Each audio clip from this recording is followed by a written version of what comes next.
Hello everyone, welcome to Tactica Imperialis and to today's video. Today is going to be episode 10 of A Town Called Mallus, my Warhammer Age of Sigmar hobby project for the Stormcast Eternals.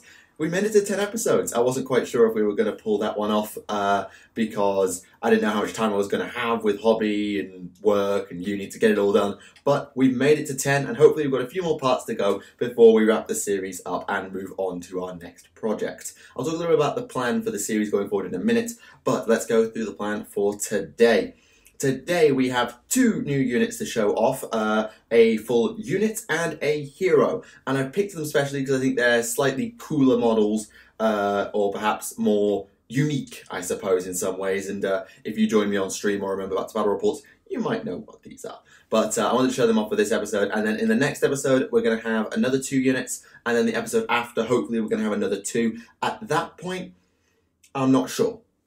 I just want to explain the sort of plan that I have for the series at the moment. So, we've got 3 episodes, including today, that I have ready to go. I've got 2 where all the models are painted, today and next time. And the time after that, I should have enough time to get everything ready. I'm about halfway through getting everything done. I should be fine. The episode after that, I don't have anything bought in, and I don't know if I'm going to. Because the army's going to be at 4,000 points. And I have to consider logistics for getting that 4,000 points home, as well as the fact that I'll be going into exam season not long after episode 12 comes out, because time of recording in time of release is early March. By the time we get to episode 12, that's going to be early April, and then a month after that, it's exams. Now, I hope I can get some more stuff in that time period, but I've got to consider finances and logistics and stuff like that. So, episode 12 in early April might be the last one for A Town Called Mallus for a bit. I'm hoping to get a couple more models in and maybe just work on them in downtime. And then when my exams are over, I might do one last episode and then we'll do a bonus part where we show all the army off together. That's sort of what I'm thinking as sort of a plan to wrap up the series, because once I go back to England, well, there's a certain army waiting in England that I can't really buy out here because it's too fragile, and that's the Daughters of Cain. So, sorry Stormcast, you've had a great run and you've been a fantastic army to collect and learn about and play, and you've really invigorated my love for Age of Sigmar again, but you might have to take a side step to the shelf because Daughters of Cain, yeah.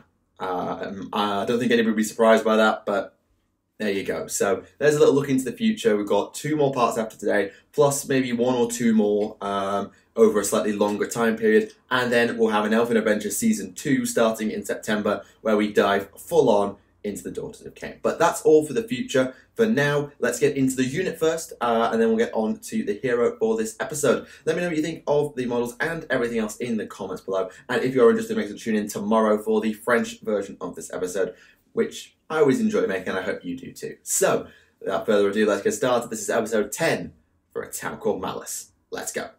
Alright, here is unit number 1 for today. 3 Bangor Raptors with long strike crossbows, including a prime with an ether wing that is kind of attached by blue tack. And no, it's not a pigeon. Person in the comments, you know who you sodding are.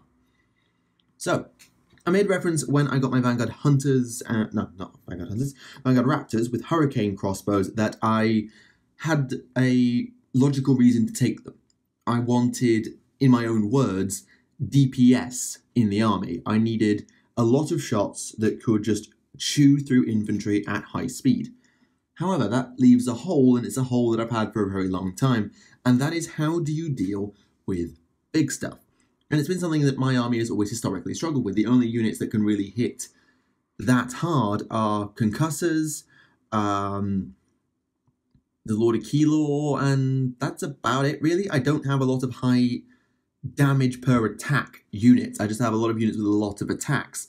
So Hurricane Raptors, Decimators are another good example. I went for clearing out lots of dudes as opposed to dealing with big dudes.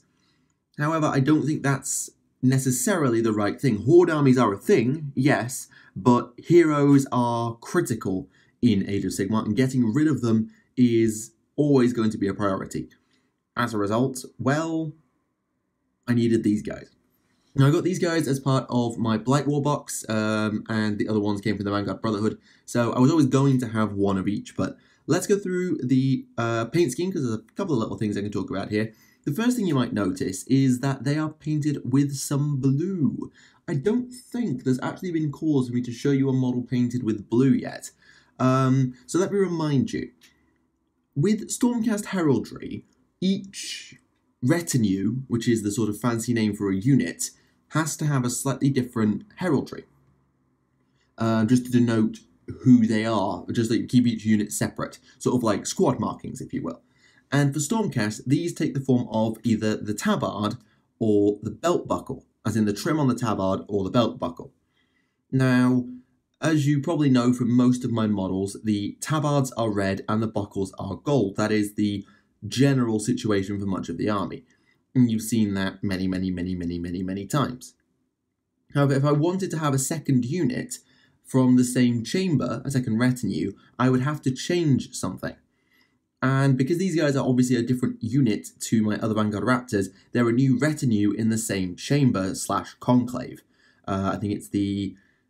is it the Angelos Conclave? No, that's the other one. Which one's this one? Justicar. That's the one I'm thinking of. The Justicar Conclave.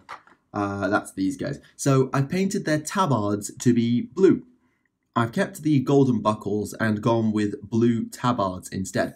And when I get to my next unit of Vanguard Hunters, which is not too far away, you will see that again. So here is one of the Raptors. The only thing I've actually changed is the tabard itself. You'll notice the top knots are still red, but everything else, well, actually, anything that other than the tabard and the belt have changed colour, or have not changed colour, and just the tabard and belt have changed colour. Other than that, the long strike crossbows are very easy to paint. They're not that complicated at all. Just an extended crossbow, so really long barrel, silver on the end, and on the sort of firing stock, I don't know, is it sort of like something you might pull back? I don't know. I'm not an expert on how these things reload, so I don't know what that silver thing in the middle is. Makes me think of like the little thing you'd pull back for a bolt action weapon, but I couldn't back that up because it's on the rapid fire weapons too, and that makes no sense. And then you've got a lot of gold trim on it because it's got more stuff on it. It's really nothing particularly special, and these guys are actually ludicrously easy to paint. Like, of all the models, Vanguard Raptors are perhaps the fastest things in the universe to paint. They are so fast because they're pretty much entirely armor. They have no lion cloaks like the Vanguard Hunters, which makes them much faster. They have a lot less, just generally a lot less color on them. I find them really fast and easy to paint by comparison to some other models. Which is really nice, I have to say.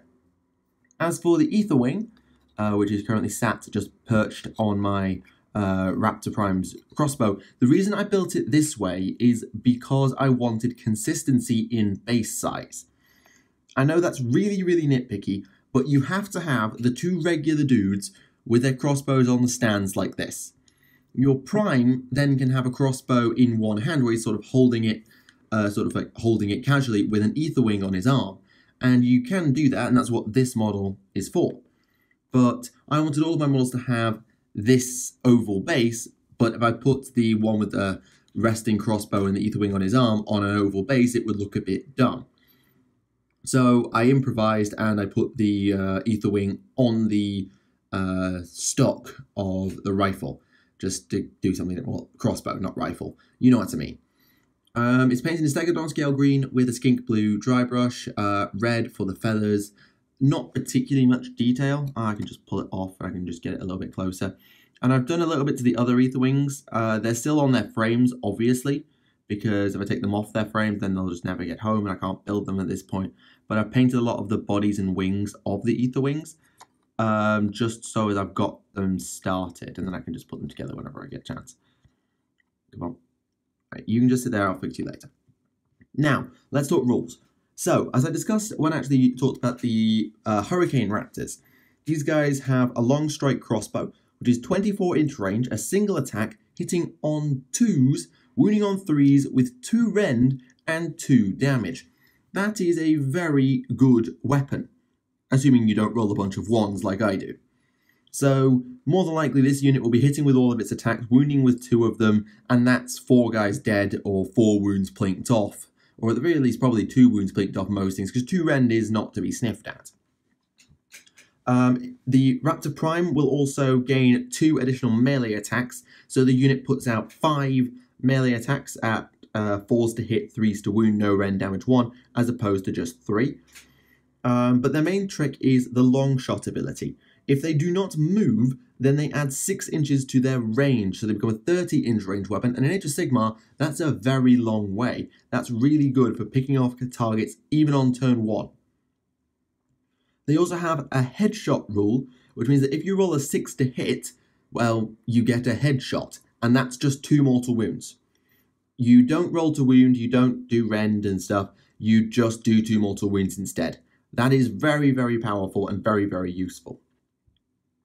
The Aetherwing also has a second ability, which means that if a unit makes a charge move that ends within 1 inch of a unit of a Raptor Prime with an Aetherwing, roll a dice for each Vanguard Raptor in the unit. Any rolls of a 6 inflict 2 mortal wounds. So you have probably a not great chance, but a chance of causing 2 mortal wounds when you get charged, which is very, very, very useful, because it might be a case that there's a really powerful hero that you've shot and shot and shot, and he's on his last couple of wounds, and he charges you. You have one last chance to shoot him in the head before he gets to you and takes you down. Very, very useful to have, especially for a free upgrade. You don't pay for the Aetherwing. So these guys are definitely not the most versatile. Oh, and they cost 180 points, if memory serves. Yes, 180 points for 3, and you can have up to 12 in a unit, though I think 12 snipers would just be overkill. So these guys are obviously very good at very particular jobs, that being taking apart medium to heavily armoured infantry and heroes and monsters. That's what they're mainly there to do.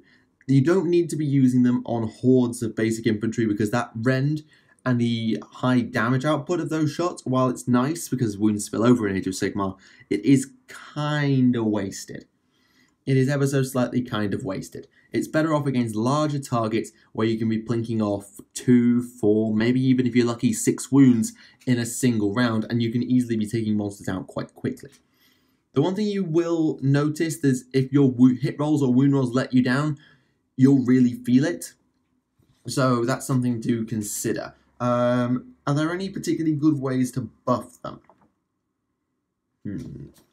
Let's have a look. Are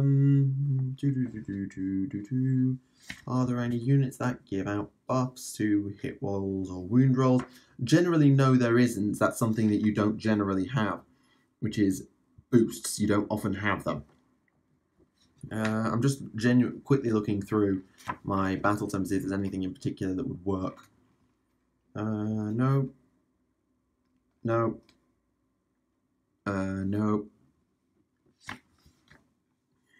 No. No.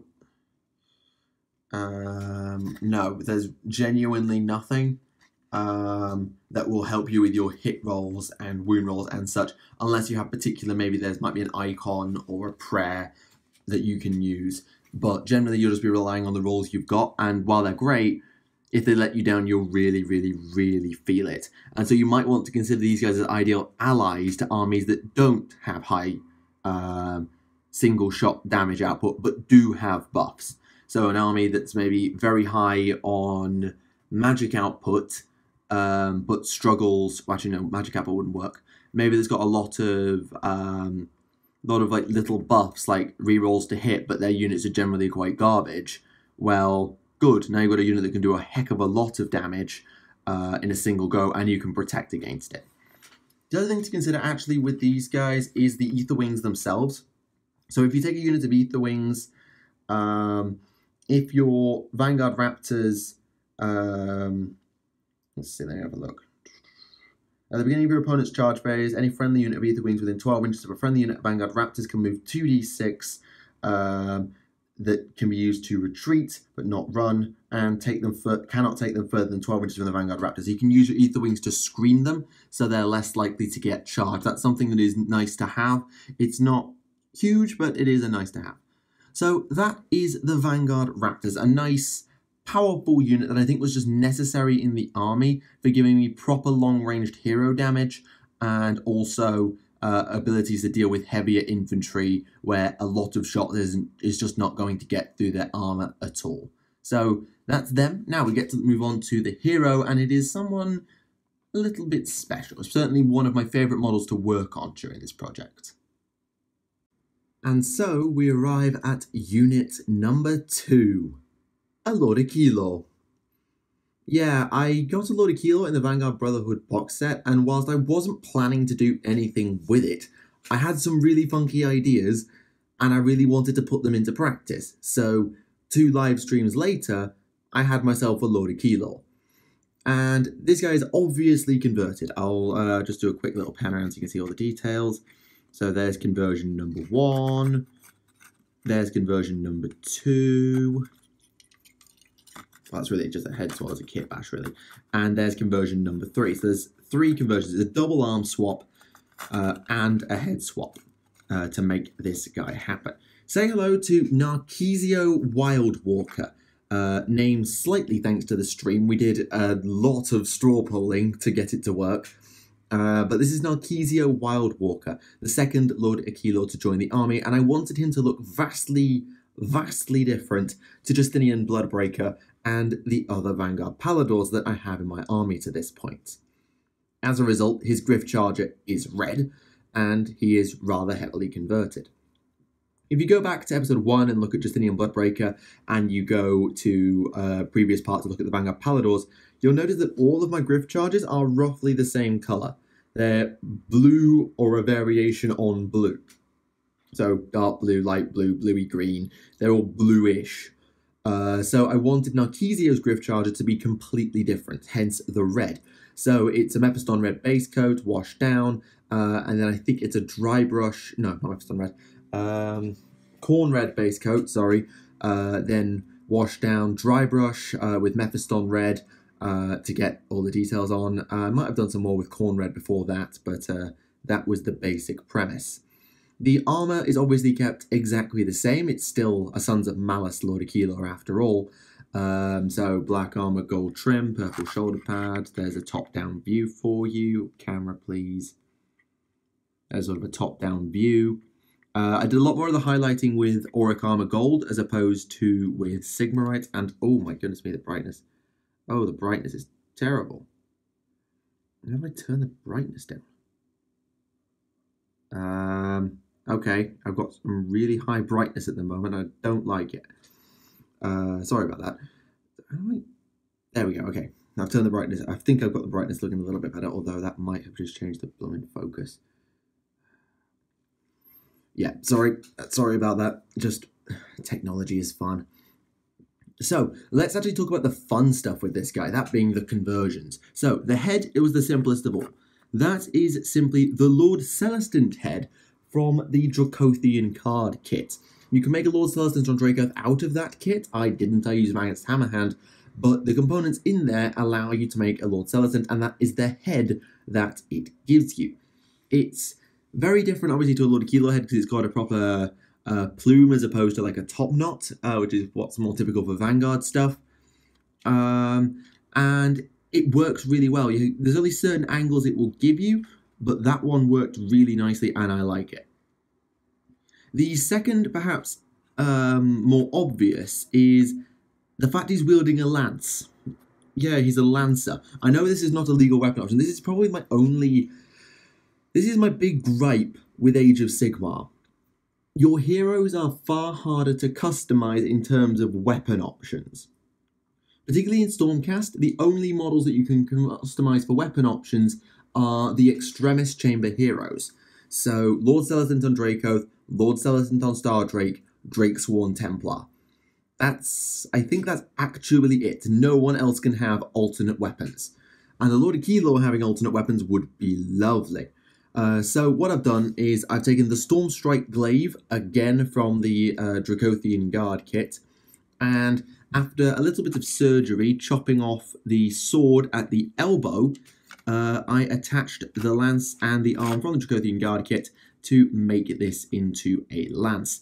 I got very lucky that it fits just perfectly behind the cloak at a certain angle, though I was worried that I wasn't going to get an angle that I could use apart from like straight up, and I didn't want it straight up, I wanted it down-ish, so I'm quite happy with the angle that I got. And conversion number 3 is his second weapon. Normally in this arm you have a Bolt Storm pistol, but I decided I wanted to make use of the slightly fancier shock hand axes that you sort of for no reason get in the Vanguard Hunter kit. You get randomly some fancy shock hand axes, but not fancy storm sabers. It's kind of odd like that. So I took one of those, and again, after taking the model's your typical Bolt Storm pistol arm off at the elbow, or just below the elbow in this case, I attached the shock hand axe, and that's how it came out. There isn't actually technically a Bolt Storm pistol on this model, like anywhere. So as terms of pure what you see is what you get, technically he doesn't have a gun. But rule of cool. Just rule of cool, alright? Rule of cool is too important. And the grip charger, let's go back to just finishing that. So I did the scaly bits in the blue, just to have a little bit of tie-in. So Stegon scale green, skink blue, sort of quite heavy on the dry brush of the skink blue. And then the feathery bits and the tail are in purple, using Zarus purple because I actually replaced my Lich purple at long last. Other than that, paint scheme wise, there's not a lot to say because like the armor doesn't change, the cloak is still lined in red, although it's gold edged as opposed to white edged at time with everybody else. There's the back of the cloak, again nothing particularly special and new there. And yes, lots of fun. Now, all the way back in episode 1, I discussed most of the things you need to know about Lord Akilos, so go and have a look at that for how they work. So they've got a damage 2 sword, they've got 4 shots with their heavy gun, they've got the command ability that allows them to teleport units around, and they can also teleport themselves anyway, and they've also got the Astral Compass, which allows them to outflank even if you're not using their command ability. They can start off the board and come on from the side within 7 inches of an enemy and more than 7 inches from an enemy and within 6 of a board edge. He can do that regardless. And his command ability just gives that to more stuff in the mid-game. Now, why would I want 2 Lord Akilos other than the fact I just happen to have a second one, so I can? Well, there's actually a tactical piece of logic behind it, and it's something I exploited in the battle report that I played against the Seraphon quite recently. That is the trait Consummate Commander. So, thank you comments for pointing out this exists. It's a Stormcast Eternals command trait. And what it does is allows you to pick a second hero in your army, and both the hero and your general can use their command abilities all the time. There's no condition applied to it, they can just both do it. This basically means I can double up my teleportation per turn. Because I can have both my Lord Akilos and 2 units teleporting at once, or I can have 2 units, or 2 units and an Akilo, or 2 Akilos and a unit. I can always have teleportation on the go, so my army is going to become even more maneuverable. If I look at the other Stormcast command traits, there are some very good things there, I won't lie. So let me go through them just for a second, I might as well. As soon as I can find the right blooming page. Hang on. Flicking through is not fun. Where is it? Here we go. So you can have 5+ ignore mortal wounds. Not great, but nice to have. You've got Consummate Commander. Oh, it's while your general is alive. Sorry, I've got that wrong. Your general does need to be alive for your second model to use its command abilities. It is, but to be fair, you'll probably have your general alive for most of the game. This is fine. Cunning Strategist. Allow D3 friendly Stormcast Eternal units before the first battle round to make a 5-inch move, so you can redeploy slightly. Zealous Crusader, reroll your charges, good for dragons and stuff. Staunch Defender, your general and all friendly units within 6 inches add 1 to their save if they have not charged this turn. This does not stack with terrain. So whilst this doesn't suit me particularly, it still comes in very, very useful if, let's say, my Vanguard Raptors get charged, because I can just whip my Lord of Keylor round the back of the Vanguard Raptors and suddenly they've got a better save. Or, for example, I can be setting up for a charge and then get done by double turn. All of a sudden I have a better save, so I might not die. It's not going to be stellar and it doesn't suit my game dictating playstyle, but it is something that's fun. And finally, you can increase one of your weapon profiles, not for a mount, by 1. So probably that would be your Starbound Blade, taking it up to 4 attacks, I think. Taking up to 4? Yeah, taking up to 4 attacks, 3s and 3s, 1 rend damage 2. So it's kind of nice. It's nothing to write home about, but it's something you can do. And if you've got particularly really stupidly powerful weapons, then you can also do that, just get more damage. So Narcisio will be seeing a lot of play as my secondary general to Justinian, just so they can both be using their teleportation. Alternatively, I can run other heroes if I want. So, for example, a Lord Celestant on Draco just gives me a massive aura of immune to battle shock. A foot-mounted Lord Celestant would allow me to get some more damage in the combat phase. There are things I can do. But this is something I wanted to try out on recommendation of the comments, and it is quite fun to do. So thank you for that. And with that, we arrive at the end of episode 10 of A Town Called Mallus. We've made it to the end of 10 parts. Let me know what you think of the models and all their applications in the comments below. I always enjoy listening to what you have to say and discussing them with you there. Tune in tomorrow if you're watching this live for the French version, which will be out then. And yeah, I think that's everything that I need to say. So, see you in 2 weeks for the 11th part, where we're taking a look at a new hero and some old models as well. So, thank you very much for watching. This has been Tactica Imperialis. Until the next time, I'll see you all again. Goodbye.